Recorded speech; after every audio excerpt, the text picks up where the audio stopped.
नमस्कार. KB films या YouTube चॅनलमध्ये आपलं सर्वांचं स्वागत आहे.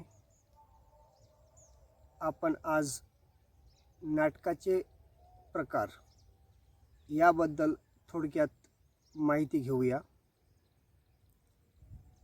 नाटकाच्या प्रकाराबद्दल जर बोलायचं झालं तर पहिलं आहे बालनाट्य.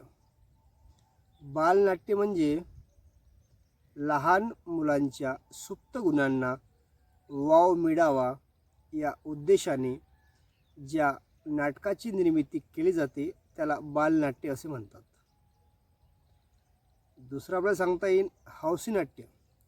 हौसी नाट्य म्हणजे जे काही हौशी लोक असतात ते एकत्र येतात आणि ते नाटकाची निर्मिती करतात, त्याला हौशी नाट्य म्हणता येईल.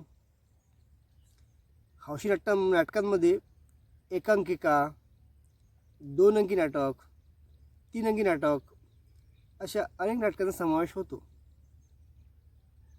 एक अंकी नाटक म्हणजे जे नाटक अर्धा पाऊण तास चालते आणि त्या नाटकात संपूर्ण कथा सांगितली जाते ते झालं एकांकिका. 2 अंकी नाटक म्हणजे जे नाटक 2 तासाचं आहे, त्या 2 अंक असतात.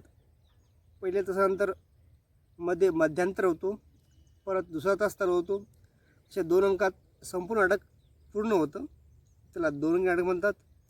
पुढचं आहे 3 अंकी नाटक, जे नाटकात 3 तास चालते, त्या 3 अंक समाविष्ट केलेले असतात, त्याला 3 अंकी नाटक म्हणतात. पुढचं आपल्याला सांगता येईल व्यावसायिक नाटक. व्यावसायिक नाटक म्हणजे जे नाटक आपण पैसे देऊन तिकीट घेतो आणि ते नाट्यप्रयोग बघतो, त्याला व्यावसायिक नाटक असं म्हणता येईल.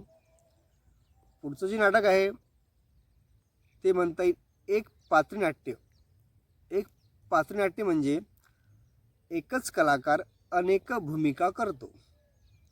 याचं उदाहरण सांगायचं म्हणजे वराड निघालंय लंडनला, लक्ष्मीराव देशपांडे यांचं नाटक आहे. एकच कलाकार अनेक भूमिका करतो, त्याला आपण एक पात्री नाटक म्हणतो. पुढचं नाट्यप्रयोग आहे पथनाट्य.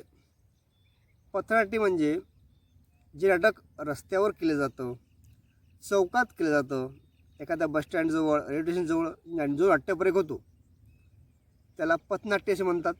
त्याला कोणा टेजची गरज नाही, काही नाही.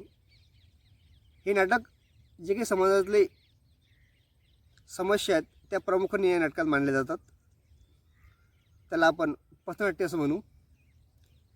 पुढचं नाटक म्हटलं तर प्रायोगिक नाट्य.